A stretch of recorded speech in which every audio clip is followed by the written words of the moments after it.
This video is sponsored by EduQuest. இந்த EduQuestல வந்து பார்த்தீங்கன்னா digital marketing, GST, stock market basic and advance இந்த மாதிரியான ஆன்லைன் கோர்ஸ்களை குறைவான விலையில் நல்ல முறையில் ஆன்லைன்லேயே நமக்கு வந்து சொல்லித்தராங்க.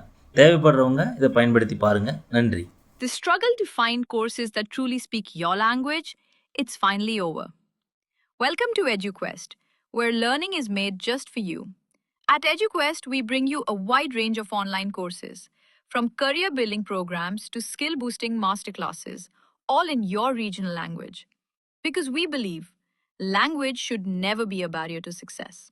Our courses are tailor made after understanding what today's learners really need. So why wait? Start learning the smarter, simpler way only with EduQuest. Visit eduquest.courses and explore your next course today. And hey, don't miss out on our exciting offers and promotions. Welcome to Tamil vlog YouTube channel. இன்றைக்கி நம்ம பார்க்கக்கூடிய திருத்தலம் எந்த திருத்தலம் அப்படின்னு பார்த்தீங்கன்னா, தமிழ்நாடு மாநிலம் நாகப்பட்டினம் மாவட்டத்தில் இருக்கக்கூடிய திருக்காட்டுப்பள்ளி அப்படிங்கிற ஊரில் இருக்கக்கூடிய அருள்மிகு ஸ்ரீ ஆரண்யேஸ்வரர் திருக்கோவில் வந்து பற்றி தான் இன்றைக்கி நம்ம இந்த வீடியோவில் வந்து பார்க்க போகிறோம்.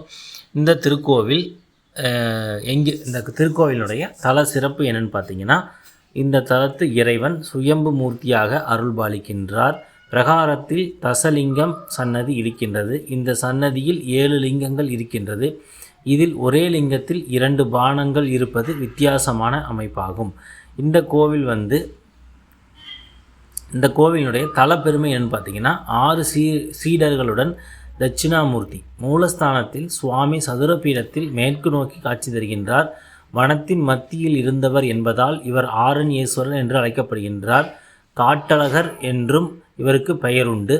அம்பாள் தெற்கு நோக்கி தனிச்சன்னதியில் இருக்கின்றார். இங்கு சுவாமியே பிரதானம் என்பதால் நவகிரக சன்னதி கிடையாது. சுவாமி கோஷ்டத்தில் உள்ள தட்சிணாமூர்த்தி 6 சீடர்களுடன் வீற்றிருக்கின்றார்.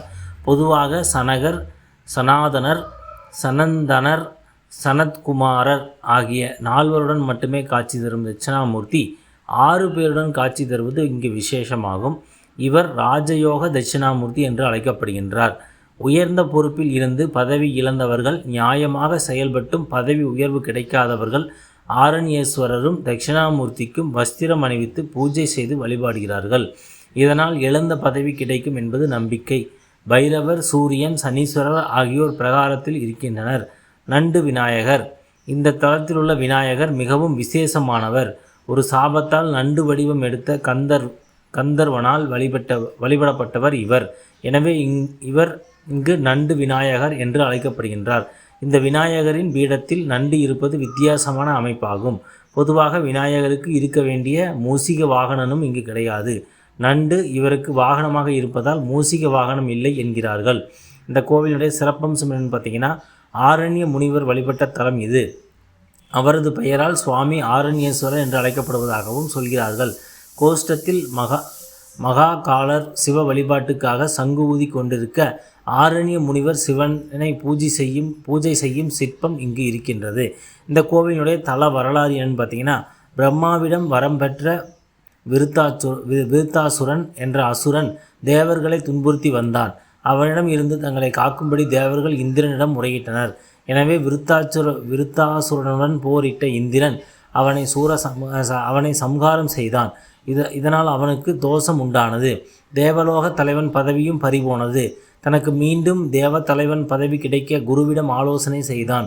அவர் பூலோகத்தில் சிவனை வணங்கிட விமோசனம் கிடைக்கப்பெறும் என்றார். அதன்படி பூலோகத்தில் பல தலங்களுக்கு சென்ற இந்திரன் இந்த தலமும் வந்தான். அடர்ந்த வனத்தின் மத்தியில் சிவன் சுயம்பு மூர்த்தியாக இருப்பதை கண்ட அவன் சிவபூஜை செய்து வழிபட்டான். அவருக்கு காட்சி தந்த சிவன் நியாயத்திற்காக செய்யும் செயல் எத்தகையானதாக இருப்பினும் அதற்கு பாவபலன் கிடையாது என்று சொல்லி அருள் செய்தார். இவரே இங்கு ஆரண்யேஸ்வரராக காட்சி தருகிறார். இந்த கோவில் திறந்திருக்கும் நேரம் எதுன்னு பார்த்தீங்கன்னா, காலை 8 மணி முதல் 11 மணி வரை, மாலை 6 மணி முதல் இரவு 7:30 மணி வரை இந்த கோவில் திறந்திருக்கும். இந்த கோவிலுடைய திருவிழாக்கள் என்னன்னு பார்த்தீங்கன்னா, சிவராத்திரி, கந்த சஷ்டி, ஆருத்ரா தரிசனம் மற்றும் விநாயகர் சதுர்த்தி இந்த கோவில் திருவிழாவாக கொண்டாடப்படுகிறது. இந்த கோவிலுடைய பிரார்த்தனை என்னன்னு பார்த்தீங்கன்னா, தெரியாமல் செய்த பாவம் நீங்க, இழந்த பதவி கிடைக்க இங்கு வேண்டிக் கொள்ளலாம். நேர்த்திக்கடன் என்ன செலுத்தலாம்னு பார்த்தீங்கன்னா சுவாமி அம்பாளுக்கு வஸ்திரம் அணிவித்து நேர்த்திக்கடன் வந்து நீங்கள் செலுத்தலாம். இந்த கோவிலுடைய சிறப்பம்சம் என்னன்னு பார்த்தீங்கன்னா அதிசயத்தின் அடிப்படையில் இந்த தலத்து இறைவன் சுயம்பு மூர்த்தியாக அருள் பாலிக்கின்றார். பிரகாரத்தில் தசலிங்கம் சன்னதி இருக்கின்றது. இந்த சன்னதியில் 7 லிங்கங்கள் இருக்கின்றது. இதில் ஒரே லிங்கத்தில் 2 பானங்கள் இருப்பது வித்தியாசமான அமைப்பாகும். ஓகே நண்பர்களே, அனைவரும் அருள்மிகு ஸ்ரீ ஆரண்யேஸ்வரர் திருக்கோவில் சென்று அவரை வழிபட்டு அவருடைய அருளை பெற்று வாழ்வாங்க வாழ வாழ்த்துகிறேன். மீண்டும் இன்னொரு நல்ல தரத்தில் சந்திக்கும் வரை நன்றி, வணக்கம்.